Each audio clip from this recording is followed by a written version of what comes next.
மட்டும் போதும் என்ற இடத்துக்கு வருவாங்க. அதுவும் சொகுசுக்காக இவர்கள் மறுப்பார்கள் அப்படின்னு ஒரு ஆள் பேசுறாரு. இவர் பேசுறத கொஞ்சம் கேளுங்க. இந்த நான் சொல்லக்கூடிய செய்தி இருக்கு இல்லையா, இந்த உமர் அவர்கள் மறுத்த செய்தி, ஆயிஷா ரலியல்லாஹு அன்ஹா அவங்க மறுத்த செய்தி எந்த அடிப்படையை வைத்து மறுத்தார்கள்? அவங்களுக்கு அறிவுக்கு படலன்னு மறுத்தாங்களா, எங்களுக்கு இதை ஏத்துக்கிற முடியாதுன்னு புத்திக்கு படலன்னு மறுத்தாங்களா, அல்லது ஹதீஸ மறுப்பம் என்று மன இச்சையின் அடிப்படையில் மறுத்தார்களா, ஆதாரத்தை காட்டி தக்க சான்றை நிறுவி மறுத்தார்களா? இந்த அறிஞர் பேசுறாரு, கேளுங்களேன். மிக முக்கியமான முன்னறிவிப்பு, ரஃபு சுன்னா நபவியா, சுன்னாவை மறுக்கின்ற காலம், சுன்னாவை மறுக்கின்ற காலம். புகாரி முஸ்லீம்ல வரக்கூடிய செய்தி, மிக்தாம் இப்னு மஅதி கரிப் ரலியல்லாஹு அன்ஹு என்ற நபித்தோழர் சொல்கிறார்கள், ரசூலுல்லாஹி ஸல்லல்லாஹு அலைஹி வஸல்லம் சொன்னார்கள், யூஷிக் ஐயகஅத الرجل متكئا على اريكته, நல்ல சோபா அரிக்கா பெரிய சாய்மனத்தில் அப்படி சாஞ்ச நிலையில பேசக்கூடிய ஒரு காலம். அப்படின்னா வசதி உச்சகட்டம், எல்லாம் ரஹா தலைமை எல்லாத்துலேயும் ஒரு உச்சகட்டமாக இருக்கக்கூடிய ஒரு காலம் வரும். யுஹத்திசு பிஹதீசி யுஹத்தசு பிஹதீசி மின் ஹதீசி, ரசூலுல்லாஹ்வோட ஹதீஸ் அவருக்கு சொல்லப்படும். அவர் பெரிய ஆசனத்தில் இருந்துட்டு இருப்பாரு, ரசூலுல்லாஹ்வோட ஹதீஸ் என்ன செய்யும், சொல்லப்படும். ஃபயகூல், அவர் சொல்லுவாரு, பைனனா வ பைனக்கும் கிதாபுல்லாஹ், உங்களுக்கு எங்களுக்கு இடையில அல்லாஹ்வுடைய வேதம், நீங்க சொல்றது உண்மையா பொய்யான்னு பார்க்கறதுக்கு உங்களுக்கு எங்களுக்கு இடையில எது, குர்ஆன். முடிவெடுப்போம். எதை வச்சு முடிவெடுப்போம்? குர்ஆனை வச்சு முடிவெடுப்போம் அவர் சொல்லுவார். யுஹத்தசு பிஹதீஸி மின் ஹதீஸி ஃபயகூலு பைனனா வ பைனக்கும் கிதாபுல்லாஹ், உங்களுக்கு எங்களுக்கு இடையில அல்லாஹ்வுடைய வேதம். நல்ல மனுஷன், ஏன் எதை தீர்ப்பா கொண்டு வராரு? அது சும்மா இருக்கல, குர்ஆன் வைக்கிறாரு. ஃபமா வஜத்னா ஃபீஹி மின் ஹலாலின் இஸ்தஹலல்னாஹு, நம்ம அதுல எது ஹலால் வருதோ அதை ஹலால் என்ன செய்வோம், நம்ம சொல்லுவோம். வமா வஜத்னாஹு ஃபீஹி மின் ஹராமின் ஹர்ரம்னாஹு, அதுல எது ஹராம் என்று சொல்லுதோ அதை நம்ம ஹராம் என்று சொல்லுவோம். சொல்லிட்டு ரசூல் இப்படி பேசக்கூடிய காலம் வரும். ஏன் ரசூல் ஸல்லல்லாஹு அலைஹி வஸல்லம் அந்த சாய்மனம் சாஞ்சி கொண்டு அவர்கிட்ட ஹதீஸ் சொல்லப்படும், இதெல்லாம் ஏன் சொல்றாங்க? வசதி, விளங்கிட்டா, அந்தஸ்து, கௌரவம் எல்லாம் அப்படி ஒரு அந்த மாதிரி ஒரு லெவலுக்கு அவரை கொண்டு போய்க்கும். இதே ஆள் ஒண்ணுமில்லாம ஒரு கஷ்டத்தில் குந்திக்கிண்டு எங்களுக்கு உங்களுக்கு கிதாபண்டா போன்னு சொல்லி விட்டு பேத்துவாங்க, அவனுக்கு எந்த மரியாதையும் இல்லை. இவர் பெரிய இடத்துல இருப்பாரு. அப்ப யுஹத்தசு பிஹதீஸ் இந்த மாதிரி சொல்லப்பட்டால் அலா ரசூலுல்லாஹ் சொல்ற இன்னமா ஹர்ரம ரசூலுல்லாஹி மிஸ்லமா ஹர்ரமல்லாஹ், அல்லாஹ் ரசூலுல்லாஹ் ஒன்று விஷயத்தை ஹராமாக்கினால் அது அல்லாஹு தஆலா ஹராமாக்கியது போன்று அப்படின்னு ரசூலுல்லாஹி ஸல்லல்லாஹு அலைஹி வஸல்லம் அவங்க சொல்றாங்க. அன்புள்ள சகோதரர்களே, இன்றைக்கு நம்ம ரெண்டு விதமான ஃபித்னாவை பார்க்கிறோம். ஒன்று, ஹதீஸ் தேவை கிடையாது, குர்ஆன் மட்டும்தான் குர்ஆனியூன்கள், குர்ஆன் போதும். இது அரபு உலகத்தில் இருக்குது, தமிழ் உலகத்தில் எல்லா இடத்துலையும் இருக்கிறாங்க. இந்த மாதிரி ஒரு குரூப். இவங்க மினல் ஜஹல், அறியாமையின் காரணமாக, அறிவின்மையின் காரணமாக உருவாக்கப்பட்டவர்கள். இன்னொரு செய்தி என்ன தெரியுமா, சுன்னாவை நம்ம ஏற்றுக்கொள்கிறோம், சுன்னாவை ஏற்றுக்கொள்கிறோம், சுன்னாவும் மார்க்கத்துடைய அடிப்படைகளில் ஒன்று என்று ஏற்ற சகோதரர்கள். ஆனால் ஷைத்தான் வேற துறையால் அந்த இடத்துக்கு கொண்டு போறான். அந்த இடத்துக்கு போகலை, என்ன அந்த இடத்துக்கு போகவில்லை, வேற துறையால கொண்டு போறான். அது எப்படி வேற துறையால? இப்ப குர்ஆனுக்கு முரண்படுது என்ற ஹதீஸ் சொல்லி நிராகரிக்கிறாங்களே, அதை மட்டும் நிராகரிச்சுட்டு விடுறாங்க. இல்ல, ஹதீஸை ஒப்பிடுகிற நேரத்தில் குர்ஆனோடு ஹதீஸுடைய ஆதாரத்தன்மை என்ன, யார் பேசுறாங்க? இப்ப ஹதீஸ் ஆதாரம் சொல்றவங்க பேசுறாங்க குறைச்சி. இந்த ஹதீஸை மட்டும் பேசல, முதலாவது அந்த ஹதீஸ் குர்ஆனுக்கு முரண்படுதுன்னு விளங்கப்படுத்த வார நேரத்தில் இந்த ஹதீஸ் ஏன் தெரியுமா நிராகரிக்கிறோம்னு முதல்ல பேச மாட்டாங்க. முதலாவது ஹதீஸையே நீங்க எப்படி புரிஞ்சுக்கணும் தெரியுமா? மிஞ்சி போனா 100 பேர் தான் அறிவிப்பான், 100 பேர் அறிவிப்பான். அப்படி ஒரு காலம். இப்ப என்ன தெரியுமா, மிஞ்சி போனா 100 பேர் தான் அறிவிப்பான். சரியா? ஒரே வசனம் எப்படி சொல்றாங்க பாத்தீங்களா? அப்ப என்ன இப்ப சொல்ல வராங்கன்னா, 100 பேர் அறிவிச்சாலும் குர்ஆன் அப்படி இல்லை. குர்ஆன் கோடிக்கு கோடி அறிவிக்குது, கோடிக்கு கோடி அறிவிக்கக்கூடிய விஷயம். எனவே இந்த அடிப்படையில் நம்ம எடுத்துக்கொண்டோம்டா, குர்ஆனுடைய ஆதாரத்தன்மையும் ஹதீஸுடைய ஆதாரத்தன்மையும் வேறு வேறு. எனவே டோட்டல் ஹதீஸ்ல முதல் சந்தேகத்தை உண்டாக்கிட்டாச்சு, செயற்படுத்திட்டு இப்ப நீங்க நினைச்சு பாருங்க, ஒரு அறிவிக்கக்கூடிய ஹதீஸ் ஆதாரமாக குர்ஆனுக்கு முரண்பட்டா இருக்குமா? குர்ஆனுக்கு முரண்படுறது போல இருந்தா இருக்குமா? அதானே, ஏற்கனவே ஹதீஸுடைய பலமே குர்ஆனை விட குறைவு, அதுல ஒரு அறிவிப்பால் வரிசை வாரது அப்படி இருக்குமா? சரிதான். இப்ப என்னத்துக்கு என்ன மனநிலைக்கு வாரான் தெரியுமா? 100 பலம் இல்லை, 1 எப்படி பலமாகும்? இதான் பதில். ஆனா அப்படி இல்லைன்றாங்க. இப்ப இது எந்த அடிப்படையில் உருவாகுது? இப்ப நாங்க கேட்கிறேன், குர்ஆனை பின்பற்றுங்கள், அல்லாஹ்வை பின்பற்றுங்கள், அல்லாஹ் சொல்வதை கேளுங்கள், அல்லாஹ்வுக்கு வழிபடுங்கள், ரசூலுக்கு வழிபடுங்கள். இப்படி சொல்றது எல்லாத்தையும் நாங்க எப்படி மொழிபெயர்க்கிறோம்?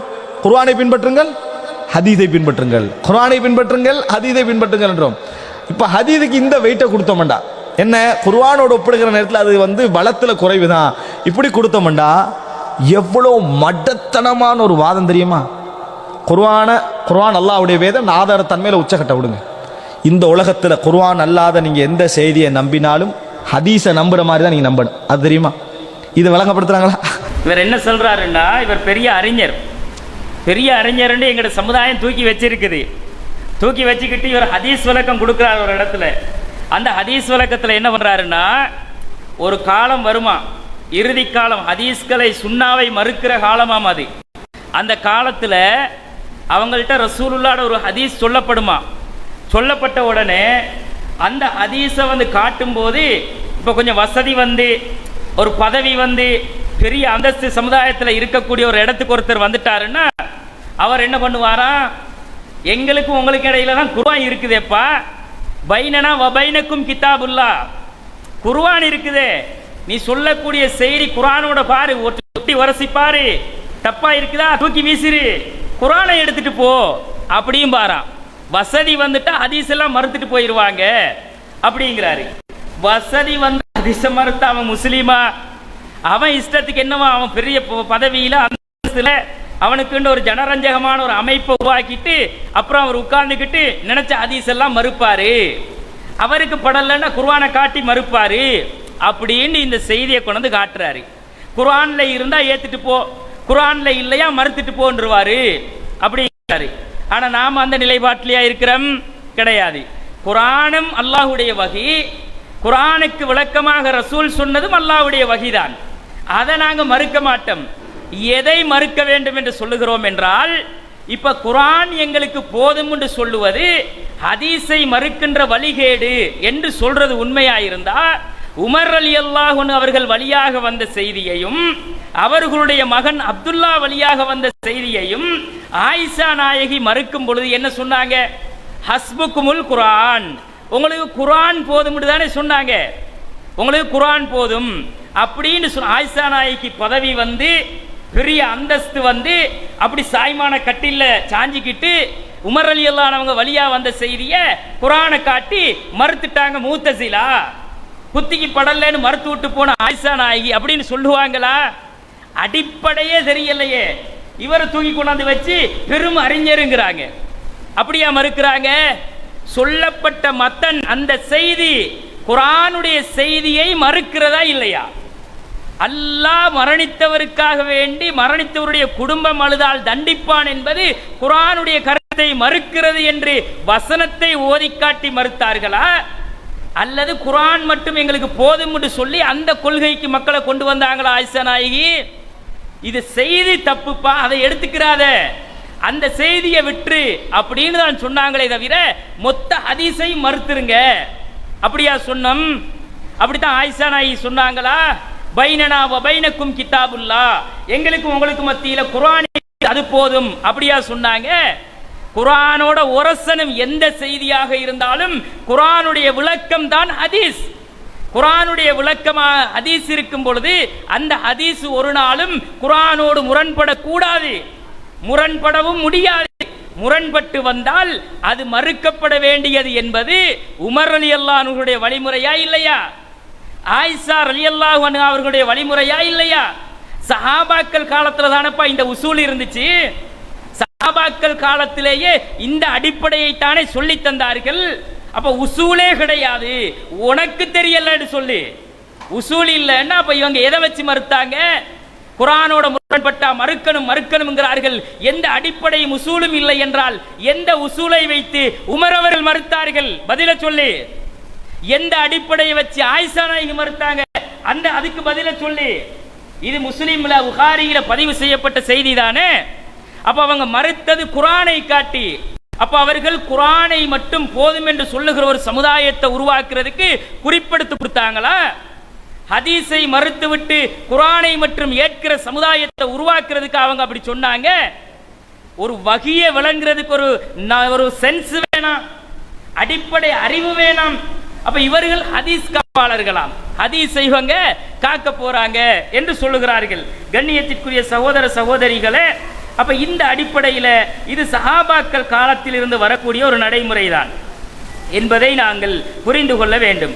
அடுத்தது, இந்த மாதிரி ஒரு உசூலே இல்லை அப்படிங்கிறாங்க. உசூல் இல்லாமையா இருக்குது. இமாம் ஷாஃபி ரஹிமஹுல்லா அவங்கள்ட்ட ஒருத்தர் வந்து கேட்கிறாரு, அல் மஸ்அலத்துல் ஹாமிஸா, ஒரு மசாலா, ஒரு பிரச்சனை சம்பந்தமா கேட்கிறாரு. அதுல என்ன கேட்கிறாருன்னா, ஹபருல் வாஹிதி, ஒரு செய்தி, இதா தகாமலத் சுரூத்து சிஹத்துஹு, அது சஹீஹ்ங்கிறதுக்குள்ள எல்லா நிபந்தனையும் முழுமையடைஞ்சிருச்சு. சஹீஹ்ன்றதுக்கு ஒரு 5 நிபந்தனை வச்சிருப்பார் இமாம் புகாரி, ஒரு 6 நிபந்தனை இமாம் முஸ்லீம் வச்சிருப்பாரு, ஒவ்வொருவர் ஒவ்வொரு நிபந்தனையை வச்சிருப்பாங்க. இப்ப இவர் வந்து என்ன கேட்கிறாருன்னா, ஒரு ஹதீஸ் சஹீஹ் என்பதற்கான நிபந்தனை எல்லாம் பூர்த்தி ஆயிருச்சு. இப்ப ஹல் யஜிபு அர்துஹு அலல் கிதாப், இப்ப இந்த ஹதீஸை கொண்டு வந்து குர்ஆனோட நாங்க உரசி பார்க்கணுமா அப்படின்னு கேட்கிறாரு. சஹீஹ்ங்கிறதுக்குள்ள நிபந்தனை எல்லாம் கம்ப்ளீட் ஆயிட்டு, கம்ப்ளீட் ஆனா குர்ஆனோட அதை நாங்க உரசி பார்க்கணுமா, குர்ஆன் கருத்தோட அதை நாங்க உரசி பார்க்கணுமா அப்படின்னு கேட்கிறாரு.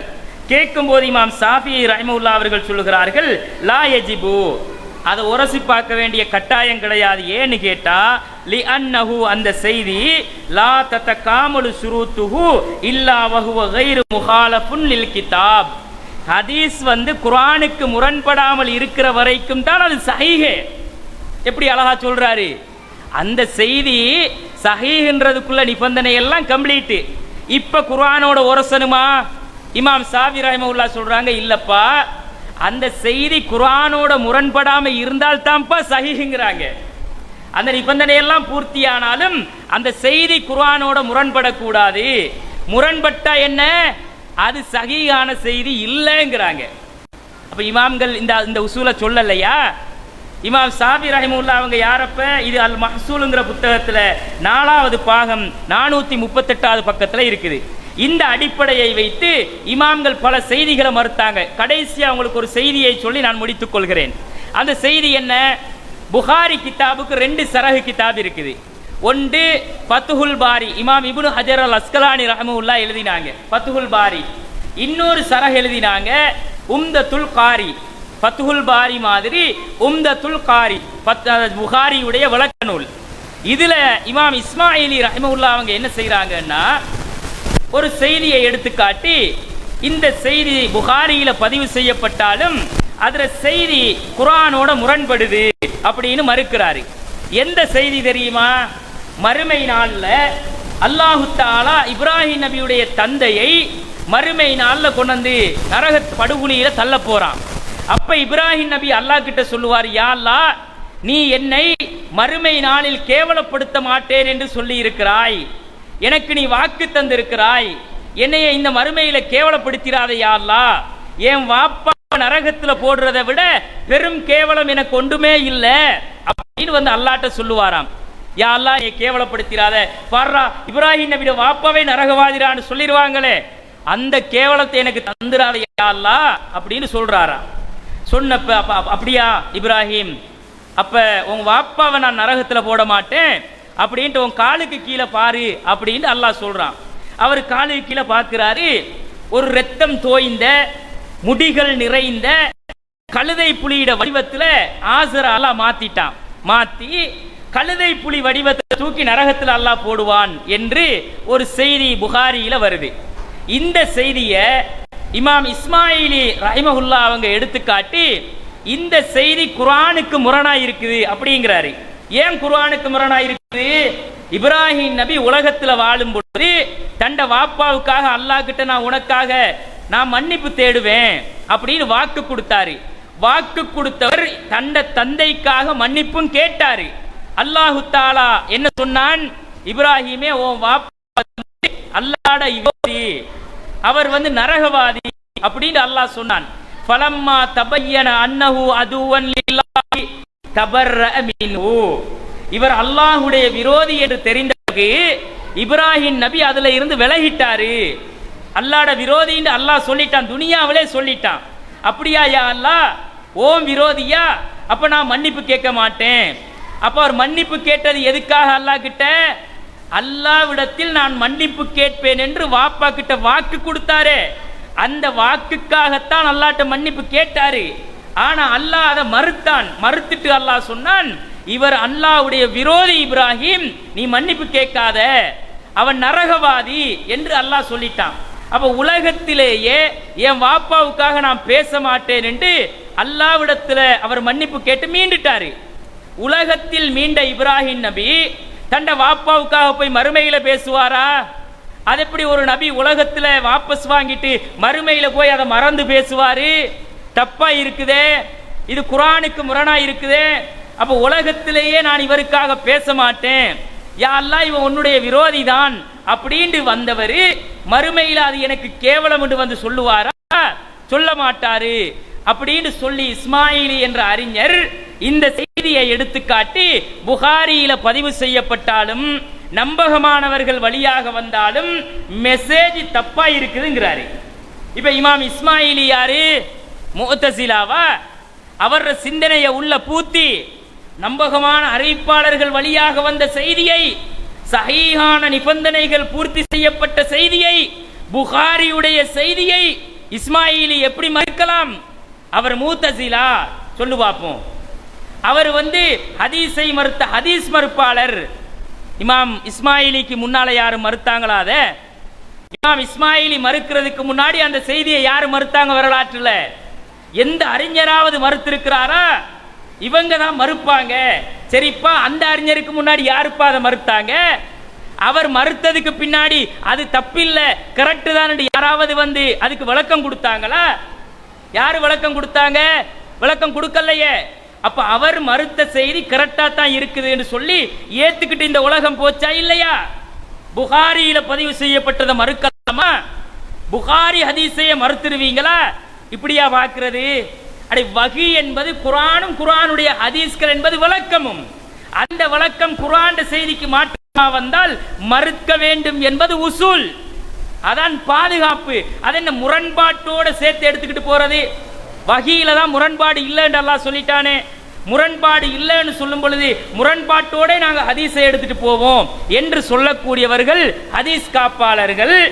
ஆதாரங்களை வசனங்களை எடுத்து காட்டி தக்க சான்றுகளை நிறுவி இந்த செய்தி தப்பா இருக்குது, இதுக்கு பதில சொல்றான்னா அதுக்கு பதில் சொல்ல வக்கில்லாதவர்கள் போய் உட்கார்ந்து 4 சுவத்துக்க இருந்து கொண்டு நம்மை விமர்சிக்கிறார்கள். இவர்கள் சொகுசு வந்தா ஹதீஸ மறுத்துருவாங்க. அவர்களை நாங்கள் அழைக்கிறோமே, அழகான அன்பான அழைப்பு கொடுத்தோமே, நாங்கள் என்றும் தயாராக இருக்கிறோம். நாங்கள் ஹதீஸை மறுக்கின்ற ஹதீஸ் மறுப்பாளர்கள் என்று சொல்லுவதில் உண்மையாளர்களாக இருந்தால், நீங்க இதை நிரூபிக்க தயாராக இருந்தா, நாங்க எதை மறுக்கிறோமோ அது ஹதீஸ் தான், அது முரண்படவில்லை, அதுக்கு விளக்கம் இருக்குது என்று சொல்லி அதை நீ நிறுவுறதுக்கு தயாரா இருந்தா உட்கார்ந்து பேசுவோம், வாங்க விவாத ஒப்பந்தம் பண்ணிக்கிறோம், அழகான முறையில் விவாதம் பண்ணுவோம். நீங்க சமுதாயத்துக்கு மக்களுக்கு இந்த சத்தியத்தை எடுத்து சொல்லுங்க. நாங்களும் ஒரு இடத்துல இருந்து இதுதான் குர்ஆன் ஹதீஸ் என்பதை மக்களுக்கு சொல்றோம், விவாதத்தை நடத்தி மக்களுக்கு சொல்லுவோம்னு சொல்லி கூப்பிட்டா, விவாதத்துக்கு வர்றதுக்கு வேலைக்கல்லிக்கு புள்ளச்சாட்டுங்கிற மாதிரி, ஆட தெரியாதவனுக்கு மேடகோணல் என்ற மாதிரி, இவங்களுக்கு பேச தெரியாது, நாகரீகம் தெரியாது, இவங்க அதை பேசுவாங்க இதை பேசுவாங்க, இந்த கழுவுற மீன்ல நழுவுற மீன் மாதிரிக்கு விவாதிக்க வராம ஓடுறது. உட்கார்ந்தாங்கன்னு வைங்களேன், எதையெல்லாம் நாங்க மறுக்கிறோமோ அதையெல்லாம் பேசுவோம். உட்கார்ந்தாங்கன்னா ஒருத்தர் வந்தாரு 2009 இந்தியாவில், சகோதரர் பிஜேயோட உட்கார்ந்துக்கிட்டு இவருடைய தர்ஜுமா எரிக்கப்பட வேண்டும், பிஜே கொல்லப்பட வேண்டும், முர்த்ததாகிவிட்டார், ஹதீஸை மறுத்து விட்டார் அப்படின்னு உட்கார்ந்து ஒரு நாள் விவாதம் பண்ணி பிடிச்சி வச்சு விவாதம் பண்ணினாங்க. பண்ணும்போது ஒரே ஒரு நாள் சிட்டிங் தான். அடிச்ச அடியில அழுது ஒப்பாரி வச்சுக்கிட்டு அடுத்த தலைப்புக்கு வரமாட்டேன்னு ஓடினாரு. அந்த நிலைமை வரும். வாங்க, இன்றைக்கு யாரெல்லாம் சலப்புகள் வேடம் போட்டுக்கொண்டு ஹதீஸ்களை பாதுகாக்கிறோம் என்ற போலி ஹதீஸ் காப்பாளர்களாக இருக்கிறார்களோ, உங்க உசூல் அடிப்படையிலே நின்று பேசுவோம். உங்களுடைய உசூலை வைத்து ஹதீஸோட முரண்பட்டாலே சாது முத்தவாத்திர்னு மறுக்கிறீங்களே, ஹதீஸ்லயே ஹதீஸ் முரண்படக்கூடாதுன்னு மறுக்கிற நீங்க அந்த உசூலை வச்சுக்கிட்டு வாங்க பேசுவோம்னு கூப்பிடுறோம். சாது முத்தவாத்திரை குர்ஆனோட பொருத்தி பார்ப்போமா? அந்த குர்ஆனுடைய செய்தியை வைத்து நீங்கள் சொல்லுகிற உசூல் அடிப்படையில் பேசுவோமா? நீங்கள் வருவதற்கு தயாராக இருந்தால் எங்களுடைய வாசல் இன்றும் திறந்திருக்கிறது. தாராளமாக வரலாம், பேசலாம், மக்களுக்கு தெளிவு கொடுக்கலாம் என்று நாங்கள் அழைக்கிறோம். இந்த இன்றைக்கு நேற்று படிச்சிட்டு பிஜேட தர்ஜிமா பார்க்காதீங்க, யாரும் படிக்காதீங்க, அவர உரைகளை யாரும் கேட்றாதீங்க என்று இன்றைக்கு நேற்று பேஞ்ச மலையில முளைச்ச காளான்கள் கொஞ்சம் பேர் விஷம கிருமிகள் பேசிட்டு திரிகிறது. இந்த சின்ன பிள்ளைகளை தூண்டி விடுற மாதிரி பெரிய ஆக்கள் பின்னாடி உட்கார்ந்துக்கிட்டு வேடிக்கை பார்க்கிறது. சின்ன பிள்ளைகள் எல்லாம் எங்களுக்கு தேவையில்லை.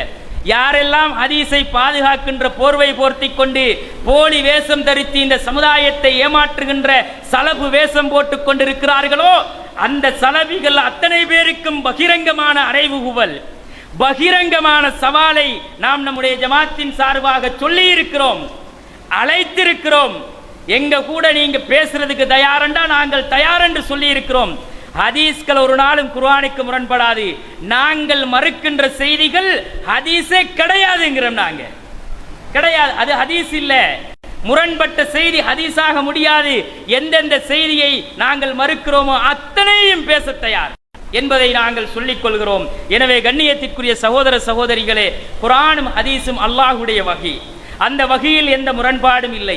முரண்பாடுகள் என்று வந்தால் அது மனிதர்கள் என்ற ரீதியில் மனிதர்களிடம் இருந்து வந்த சில குறைகளாகத்தான் அது இருக்குமே தவிர அது வகையில் உள்ள பிரச்சனை கிடையாது. எனவே மனிதர்கள் வழியாக வரக்கூடிய செய்தி உசூலின் அடிப்படையில் குர்ஆனுடைய செய்திக்கு மாற்றமாக வந்தால் அது செய்தியை தூக்கி ஓரமா வைங்க, வச்சிட்டு குர்ஆனுடைய செய்திக்கு முரணில்லாத செய்திகளை எடுத்துக்கொண்டு செல்லுங்கள். இதுதான் உண்மையான சத்தியம், ஏகத்துவம் என்பதை புரிந்து கொள்ளுங்கள். மக்களை ஏமாற்றுகின்ற குழப்புகின்ற இந்த போலி வேடம் தரித்திருக்கின்ற உலமாக்களுக்கு கடைசியாக ஒரு அன்பான அழைப்பை நாங்கள் விடுக்கிறோம். உங்களோடு நாங்கள் பேசுவதற்கு என்றும் தயார், இப்போதும் தயார், எப்போதும் தயார். ஆனால் நீங்கள் பேசுவதற்கு தயாராக இருந்தால் இந்த செய்திகள், முரண்பட்ட செய்திகளை, இந்த கருத்தை முன்வைத்த அறிஞர் இன்றும் உயிரோடு இருக்கிறார். அவரோடு அழைப்பதற்கு முன்னால் நீங்கள் அவரோடு பேச தயாராகுங்கள். அதற்குரிய அத்தனை ஏற்பாடுகளையும் இந்த ஜமாத் சார்பாக நாங்கள் செய்ய தயாராக இருக்கிறோம். அவர் மௌத்தானதுக்கு பிறகு கூக்குரல் போட்டீங்கன்னா உங்களை விட அயோக்கியத்தனம் பண்ணுகிறவர்கள் யாரும் இருக்க முடியாது. ஒரு மேடையில நேருக்கு நேரா உசுரோடு இருக்கிற மனுஷனோட பேச தயாராகுங்க என்ற தகவலை சொல்லிக்கொண்டு நிறைவு செய்கிறேன். வாஹிரு தவானா அனில் ஹம்துலில்லாஹி ரப்பில் ஆலமீன். அஸ்ஸலாமு அலைக்கும் வரஹ்மத்துல்லாஹி வபரகாத்துஹு.